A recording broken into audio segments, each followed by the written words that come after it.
Hi there. Welcome to GOTO Unscripted. I'm Liz Fong-Jones, and I'm the field CTO at Honeycomb, and I'm joined by Marit, and we're both here at GOTO Copenhagen 2023. Marit, would you like to introduce yourself? Yeah, I'm Marit van Dijk. I'm from the Netherlands. I'm currently working as a developer advocate at JetBrains, and before that I was a backend developer using Java and Kotlin mostly. JetBrains, Java, Kotlin. Yep, that sounds like a very compatible combination of things. Yes. Awesome. Well, today we wanted to maybe spend some time talking about developer experience and making for happy developers. So what's to you kind of the most important thing for a developer to kind of feel happy? Working for a tool company, I want to say tools can help. Tools that, don't get in your way, tools that let you do your job, offer helpful suggestions. I know that you mentioned in your talk earlier today a bunch of tips on, how to get better as a team in developing software. So maybe you want to share or reiterate some of those tips? Yeah, absolutely. I think there's no shame in saying you work for a developer tooling company. Certainly one of the reasons that I come to work is I feel like our industry deserves so much better, that so many people wind up wasting a lot of their time on doing break-fix work or having their state of flow interrupted. And, there's the opportunity to empower a lot more people to get a lot more done. Mm-hmm. Yeah, so kind of in that vein, when I was talking earlier today, I spoke about platform engineering and kind of the important role that developers can play in not just figuring out best practices for their own teams, but also how we think about ensuring that those practices make it out to other teams and that we're not reinventing the wheel a whole bunch of times. Yeah, sharing the knowledge that you have or what worked for you and might work for other teams. Yeah, exactly. The knowledge and also the kind of know-how, the practical kind of implications for what's our process, what's our tooling, as we were just discussing. Mm-hmm. So one of the things that you mentioned in your talk was you build it, you run it, which I found very interesting. The company I worked at before I joined JetBrains, our slogan was you build it, you run it, you love it. So, in the DevOps way, you build the code, you deploy it to production, but you also own it in production. So, if you deploy it and something goes wrong, then it's the team's responsibility primarily to fix that, which is very different from what was happening maybe 10 years ago or more, where there was a project organization that would build features and then throw it over the wall to ops, who would basically be like, we don't want to deploy anything. It's sort of running right now. So do you have any thoughts on that, is that progress in the industry? How does that help developers if they're also responsible in production? I love the addition of you love it to the end of it, because I think, for too many software developers, they've kind of been forced into on-call just as part of this, you must own your code. And I think one of the things that I said was, it doesn't make sense to make people do something and to give them the wrong tools and to poorly equip them and have them continue to be afraid of production and afraid of what happens if they break things. It's much better to empower people, and then over time they will feel a sense of ownership for it and they will really develop operational excellence. But as one of the people who came from the ops side, definitely I don't want to go back to the old days of having my pager be on fire and to not have the kind of control to do anything about it, aside from saying, no, you can't roll out new features. No one likes saying no. That's really what it boils down to. No one likes blocking or gatekeeping things from going out to production. Okay, but most people also don't like, having their pager wake them up in the middle of the night.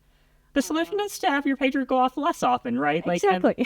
And in order to do that, you kind of have to embrace, making sure that your software is well tested, is making progress towards reliability, is controllable, is predictable.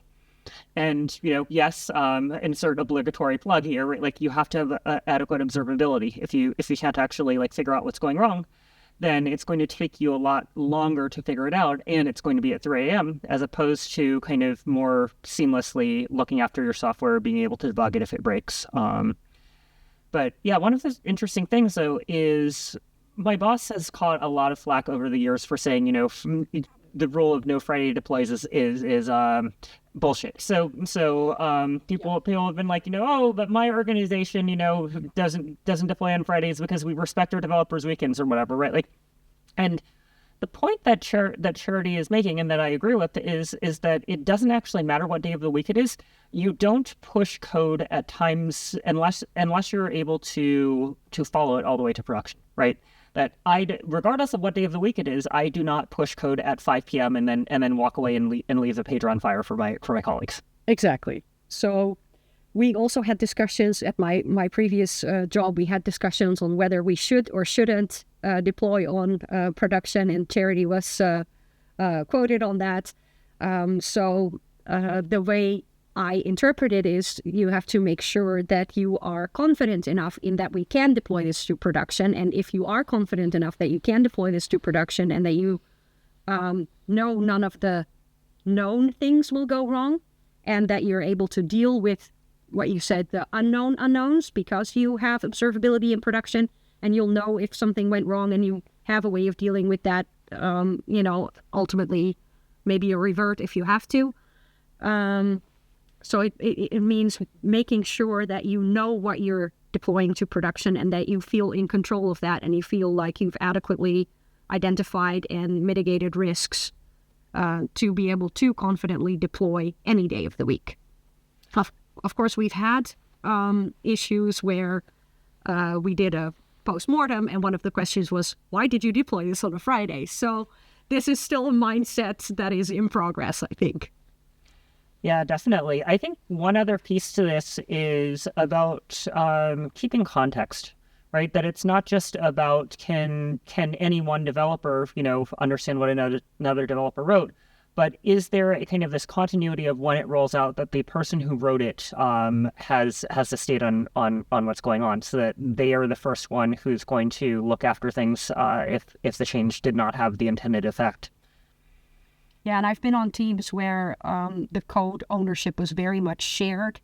And even though we didn't do a lot of pair programming or ensemble programming, we did do a lot of collaboration on code, or sometimes, every person on the team brought their own, I don't know, maybe niche interest or knowledge or background. And we would have conversations like, oh, hey, can you help me with this topic that you're really good at? Or, they would come to me with, hey, do you want to spar with me on how we're going to test this thing and make sure that it's okay?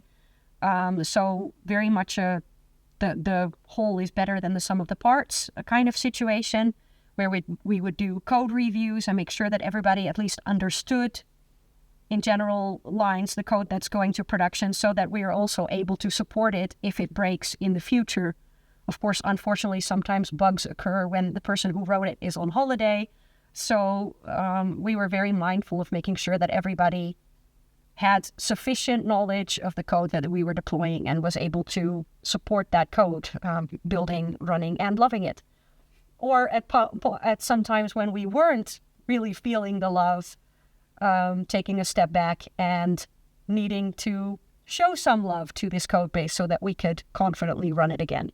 Boom! I love that. That metaphor is going to stick with me for a while. I think the other useful thing to consider there is when you're doing those code reviews, right? Like to ask those questions, right? Like, did you add sufficient testing, or did you add sufficient, right? Like, how am I going to observe this? And how is it that someone who has no previous exposure to this could figure it out from first principles by looking at the output of the data? Yeah, so some code comments that have happened over time is we had a new developer who joined our team who wasn't a big fan of testing. So the first code review, I was like, maybe give your tests names that actually cover what they're supposed to do, just in case they break in the future. You don't want to, on top of, hey, something broke, also have to figure out what it's supposed to be doing. If you can encapsulate that in the name, like, in this case, this should happen. You can use the given, when, then structure, or actor range assert, which is basically the same thing. But describe the intended behavior in the name of a test. That's going to definitely help you down the road if it ever breaks in the future. things like that. I would often just put code comments like, can you please explain what's going on here so that I know if anything breaks here, what it's even about. And some of that would go like, I don't know, offline. We would just have a conversation about what's going on rather than go through code comments. That's what happens if you have a good functioning team where you can just talk to each other. So, yeah. Yeah, although I imagine that that's kind of changed for a lot of companies over the past several years, given that you can't necessarily sit over each other's shoulders. Not anymore. So when the pandemic hit, I was on a team, on this specific team that I'm thinking of now, where we had the relationship where we would just ping someone and be like, hey, do you want to spar with me on this topic? And because we already had that dynamic, we kind of continued in a similar vein. Of course, it wasn't sitting at someone's physical desk anymore. It was just going over Zoom or whatever, Gmeet or whatever tool you had. But you've had kind of this reservoir of psychological trust and safety built up with each other to be able to do that. We had the whole team feeling and knowing each other well and, you know, kind of making jokes and so when you already have that basis, it becomes much easier to then work remotely. And of course, if you're onboarding to teams that are new with people that you don't know, getting there online is more difficult. But I've also worked on open source projects where that also happened, where I didn't meet the people that I was working with until maybe a year later when there was an event where we finally met in person, which felt very 90s. Oh, meeting my online friends in real life. But yeah, we did one of those about 8 or 9 months ago at Honeycomb, and it was really great to meet colleagues that I hadn't gotten to meet in like 2 years of working at the company together.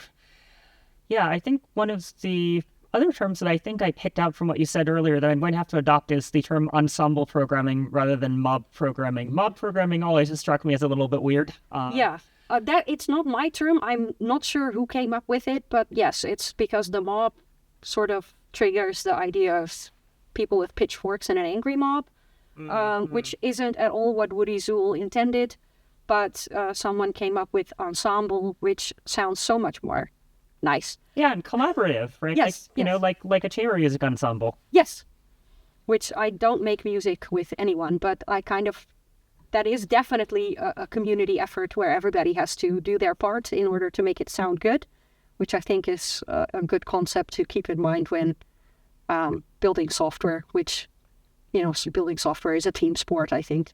It has to be. Otherwise, you know, your code winds up being not looked after if you go on vacation.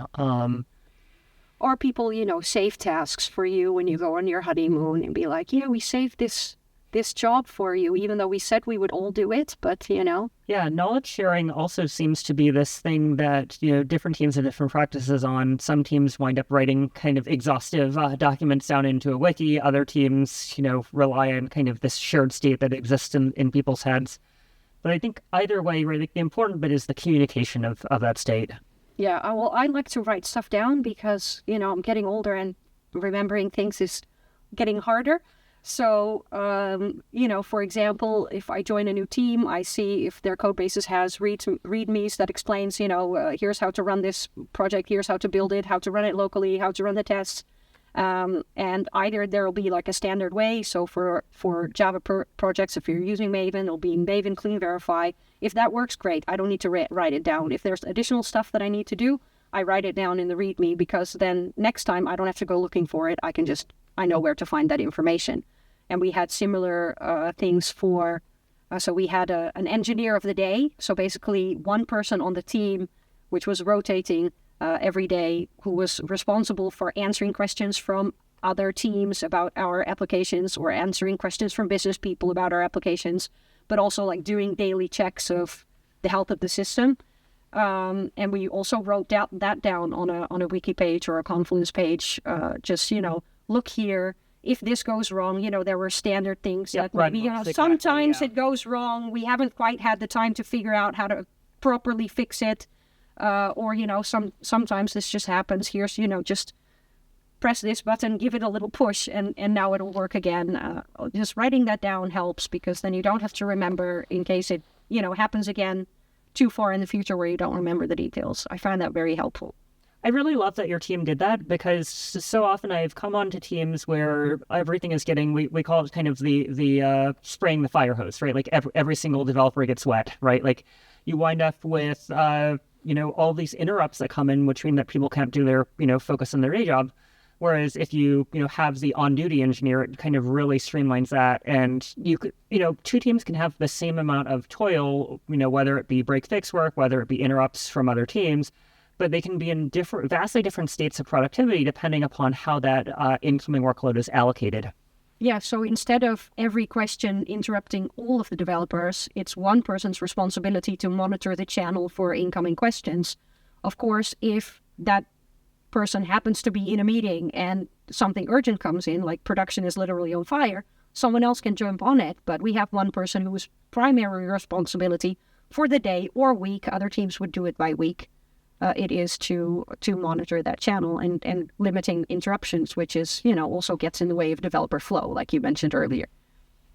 Yeah, so I'm really excited for your talk on managing software dependencies. This is definitely something that, at least in my book, it is a category of toil, right? Like it's a category of a thing that doesn't actually advance the system. Yeah, but it's definitely necessary in order to not degrade the system as well. So it's one of those things where we know we have to do it. We know we'd rather be doing something else. So if we can automate the pain away, it makes our lives easier. So yeah, I'll be talking about different things that you can do to make that easier for developers and different tools that you can use. It'll be geared more towards the Java ecosystem because that's where I live. But some of the categories of tools are also available for other languages and ecosystems. So hopefully, even if you're not a Java or Kotlin developer, you'll get something out of it. Yeah, there's this kind of interesting paradox of automation situation going on, I think, in that topic, in that, you see these like scary warnings being like, hey, like if you automatically apply these updates, you might pull in malware. Oh my goodness. Oh, well, so that's the other side. So do I always update to like the latest version of everything? No, because then you run the risk of, automatically pulling in malicious software. But also, you shouldn't be on like the oldest version, and you should at least update if there is a known vulnerability in your particular version of a dependency that you have, and there is a new version available where they fix that security vulnerability, then absolutely upgrade. Because, if once they are known, then they become known attack vectors, and if you work in any company that's even a remotely interesting target. So I was working in an online retail platform in the Netherlands, which makes you like a well-known, in the Netherlands, a well-known platform outside the Netherlands. Yes, exactly. No one wants to get ransomed and have their website held hostage. Exactly. Yeah. So definitely not how you want to end up in the news, which is, which is a question I learned from a tester friend. Like, if you're thinking about what could possibly go wrong when building a new feature, one of the questions to ask yourself is like, what is the worst possible headline that could happen if we build this feature or don't build this feature? And I think that's something good to consider. Yeah, in the SRE space, we call that a pre-mortem, where you're kind of enumerating your known and knowns, right? Like you're enumerating, here are the risks that I think could possibly go wrong. How am I going to design and defend against that? I haven't heard that term before, so I'm going to take that and use it. Awesome. This is part of the fun of exchanging these ideas from radically different spheres. Yep. So going back to the software update discussion, I think one of the things that I was realizing as I was, digesting this question of, how much time and energy do I spend on manually validating updates versus automatically applying them? What are the acceptable risks? And then I realized, like, if I'm manually clicking through and approving these things, am I actually doing any meaningful oversight, or am I just saying yes, right? Like, yeah. Do you know what this particular update entails in order to properly evaluate it? But the same can go for code reviews as well. If you're not the one actively developing this feature and thinking about like the best way to implement it, and should I use this pattern or that pattern, or this implementation or that implementation, how much of that are you really going to get from reading the code during a code review? And I guess the same for doing the updates. Like if you don't know what the updates entails, how are you going to properly evaluate whether we can merge this code or perform this update. So then again, maybe pairing and ensembling can be a way to both share the knowledge of how we're implementing this feature, but also asking those questions up front rather than, hey, I've written this code, I've done my very best, because like you said in your talk as well, nobody wakes up and thinks, okay, what crappy code can I write today? Honestly, ever. So, if you do that up front, or even just think about like, how are we going to implement this and get all of the stupid questions out of the way, then the solution they end up with is going to be better as well. Yeah, I think there's also kind of this element of if two people have worked together very closely for a while, right, like they might wind up rubber stamping each other's changes because they both kind of have the shared model. But you can use that sometimes as an opportunity to bring in someone who's newer and have them do a code review of something that, the person who wrote the code knows what they're doing, right? This is fairly routine, but it's an opportunity to bring someone new up to speed as to like, how does this actually work? What is this doing? Even if it's, the example that I like to use here is infrastructure as code changes, right? Like if I'm changing from trying to saturate our CPUs at 80% to 85%, right? Like that doesn't necessarily require a lot of, so someone could easily like look at a graph, agree that the same graph that I'm looking at says that it's safe, but it's an opportunity to bring in someone new and teach them and show them how it works. Yeah, so the whole infrastructure as code is where I'm maybe also lacking in knowledge. So those would be very hard for me to evaluate, because sometimes, you have this big YAML file, you have all of these properties. I, as a developer, don't necessarily understand the impact of, particular settings or tweaking them or whatnot. And that's where maybe having dedicated teams or dedicated people who have that knowledge, who can help the developers understand that or what works for their particular situation. You mentioned some of that regarding SREs. So do you have some examples of how SRE teams can help development teams? Yeah, this is a evolving topic because there are many different models for practicing SRE. The Site Reliability Workbook by Google, the kind of second Google SRE book, goes into some detail as to models that people have tried. So the original Google model was a SRE team, essentially is a operations team that uses software and is comprised at least half of software developers, but it still very much is the team that owns production, and there's a minimal degree of kind of shared responsibility with the software development team. So that was kind of how that started. But there are definitely other models like embedded SRE, where you basically say, you know what, you have a collection of SREs, you just spread the SREs out, you put like one or two on each software development team. And then there's kind of the consultative SRE model, where every team is responsible for its own production, but you have SREs who are available to answer questions, and that's kind of the genesis of where platform teams come from, I think. It's kind of, what can you learn from consulting to kind of give people better practices so that you have to answer fewer questions about what the right way to do things is. Yeah. But yeah, I think the, SREs running the system, soup to nuts, is not really a sustainable model, and it kind of recreates a lot of those pathologies of like, knowledge being divorced, of teams not having sufficient kind of visibility into the velocity radius of their changes. And the reason why I don't particularly love embedded SRE is that you can very easily wind up having those one or two people be kind of the focal point for all of the operations focused work of that team. It doesn't percolate as well to the rest of the team. And then there's because you have one dedicated person who's actually doing it. So they might as well be doing it somewhere else, maybe, because they're not necessarily sharing their knowledge with the team. Right, or at least it's spreading out more slowly. So, those teams definitely do work in that the SRE is not the only person on call at all times, so they certainly are the person, writing most of the automation. But yeah, I think it tends to work a little bit better when it's just, better spread out. The other thing about that also is the career development.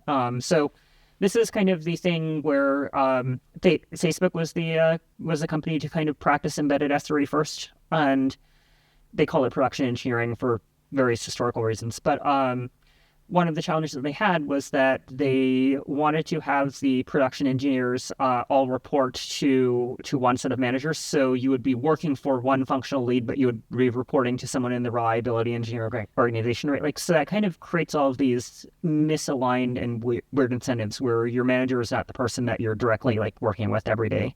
Yep. I've been in those situations and it is no fun. So, so we had several different types of platform teams where we had one team that was responsible for kind of our internal framework, which was basically Spring or Spring Boot wrapped with other dependencies that you'd need to build applications in our landscape, who were, they spent their time doing that. They wrote great documentation also on how to migrate to newer versions and what to look for and what the impact was. And they were very available for questions. And then we had maybe platform teams that help with moving to the cloud and running applications on the cloud. And we had like a custom in-between kind of system. You asked about who's using the console to configure their cloud stuff or who's keeping it in their code base. So we had it in our code base, but there was a way to also run the configuration elsewhere.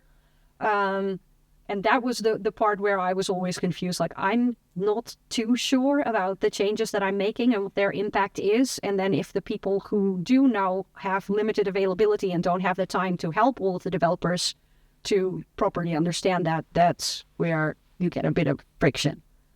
Do you have tips maybe for how to deal with that from a developer side? Yeah, I think that it's really important for people to have kind of those common paths, right? Like to make sure that there is a sensible default way of doing things. And one of the interesting points of feedback then that comes back is when those defaults don't work for people, right? Like then you find people who want to, break the glass and press the button. And that's really an opportunity to say, either we need to change the tooling to accommodate this use case, or, this is sufficiently off the beaten path that, that team should go off and do things their own way. I think it's when you have that situation that you're describing of you need to go off the beaten path and you're not sure like what to do. Right, like that's a sign that the platform is probably not providing sufficient guidance, or is not capturing a key use case where people who have an idea of something that they have a good reason to do and don't have kind of a proposal for how they want to do it. I think that's a sign of, okay, we need to design for that use case. Assuming it comes up like a couple of times. Like if it's just a one-off, then that's just a one-off. But more of the time, I tend to see. Here's an example for you. We have we migrated most of our applications to run on top of Kubernetes. We actually just finished that migration a couple of months ago. But one of our applications we knew could not run in the traditional Kubernetes deployment model, because it was stateful. It had pairs of workers, one of which had to be up at any time. So that was a situation of, okay, the standard patterns of, just create a Helm chart, just use a deployment, that was just not going to work. So that team knew that they had to build out their own custom operator, that was what was going to be needed to manage the individual pods. I'm sitting here giggling because you hit the nail on the head. I think I ended up in several situations where, the standard way of doing things that worked for 80-90% of the cases and 80-90% of the teams and code bases, which is definitely what they were aiming for, like automate the basic standard use cases. And then I ended up in teams where we had a slightly different use case that wasn't part of that 80-90%. And then you end up having to figure out how to deal with that and with, the options provided by the cloud platform that we were using, and also the ones that were allowed by the IT department or architects or whatnot. But then definitely you need more help from the SRE teams or platform teams on how to cover that particular use case. And it could be like, we're not going to include it in our basic or our standard configuration, and we need to go look for something else. So Yeah, right. Like that is, from the perspective of the platform or SRE owner, right? Like that is a useful signal as to which teams I should spend the most time with, right? Like it's those that are kind of pushing the limits of what's possible in the platform. Yep. But also I understand why, okay, so we have maybe 100 teams. This solution works for 90% of them. And then we have like these 3 teams and they need something else. Do you incorporate that into your platform and make it X amount times more complex? Or do you figure out something for those teams who have a different use case? This is such a wonderful question to ask. And it's one that I wish I had gotten to in my talk, because like it turns out running a platform and writing the software for a platform, congratulations, you're creating a product for your internal developers. You need product managers, developer advocates, right? Like it turns out you cannot just set loose a bunch of backend engineers and tell them, you're building a platform, have fun, and then they'll build something that's completely not end usable. No one's going to use it, right? Like you have to do those, you have to have user research to kind of understand what are the trade-offs, what are we building, who are we building it for, what's going to make sense. Because if you don't have a coherent product management strategy and kind of the input gathering and the evangelism, like you're not, your only lever there then is kind of fear of, you're going up against the architects rather than building the best thing for your developers. Yeah, in order to do that, you have to understand their needs and what their use cases are, etc. And it means, again, talking to people, because software development is a team sport. So, yeah. It's really interesting how software developers have this reputation as, stereotypically as people who don't like to talk to other people and want to sit in their cubicle and write code all day. And like, I think that is the antithesis of like what makes for someone who is a great software developer. A great software developer is someone who communicates well about what they're doing. Yes. But it's almost as if we cultivated this stereotype and then that's what we ended up with. So maybe we need to cultivate a new stereotype of developers who like talking to other developers and occasionally business people and other people and are able to explain what we're doing. So. Yeah, kind of less of a arcane priesthood, as it were, of people who understand the code magic and those who don't, right? Like we're here to share it. Yes. And I would much rather work with people who are also able to communicate about what they're doing than, sometimes you need someone to fix the really hard problems, but most of what we're doing aren't rocket science. We're building, well, in my case, web services. So, it's been done before. It helps if you can explain what you're doing, can talk to the other teams who are using your application, can talk to the business about what they need and make sure that you're building the right thing. So. Excellent. Do you have any parting thoughts before we wrap up? It was a great conversation. Thanks so much. Yeah, thank you for joining us. And please watch the talks from GOTO Copenhagen.